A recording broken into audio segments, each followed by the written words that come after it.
চাওক যোৱাকালি ঐতিহাসিক পৃথক ক্ষমতাবোৰ ৰাজ্যৰ জনজাতিৰ দাবীত ইতিমধ্যে আক্ৰান্ত কেন্দ্ৰীয় কাৰ্যসূচীৰ মতে যোৱাকালি আমাৰ গোলগঞ্জত আমাৰ এটা প্ৰতিবাদী সমদল আছিল জোৰ সমদল আছিল জোৰ সমদলত যে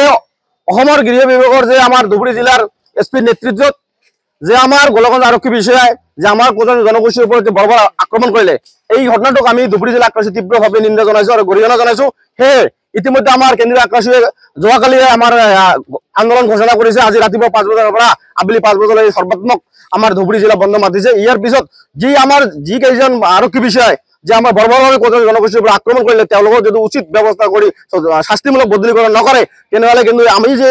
12 ঘণ্টা যে বন্ধ মাতিছো ইয়াৰ পিছত কিন্তু সমগ্ৰ অসম বন্ধ মাতিবলৈ আমি বাধ্য হম ইতিমধ্যে আমাৰ যে মন্ত্ৰী জয়ন্তমালা বৰুৱা ডাঙৰীয়া আৰু ধুবুৰী জিলাৰ যে আমাৰ এছপি লীনাতলা বাইদেউৰ লগত ইতিমধ্যে আমাৰ এখন বৈঠক হ'ল এই বৈঠকত ইতিমধ্যে আমালোকক এটা প্ৰতিশ্ৰুতি প্ৰদান কৰিছে যে অনতিপলমে যে আমাৰ বন্ধ চলি থাকিব অনতিপলমে যি কেইজন গৌৰীপুৰৰ ওচি আৰু গোলগঞ্জৰ যে আৰক্ষী বিষয়া আছে তেওঁলোকৰ নিলম্বিত কৰি সাসপেন্ড কৰিব আৰু আমিও সময়সীমা বান্ধি দিছো যে আমাৰ যে 12 ঘণ্টা যে আমাৰ বন্ধ আছে এই বন্ধৰ ভিতৰত যদি তেওঁলোকৰ নিলম্বিত শাস্তি নিদিয়ে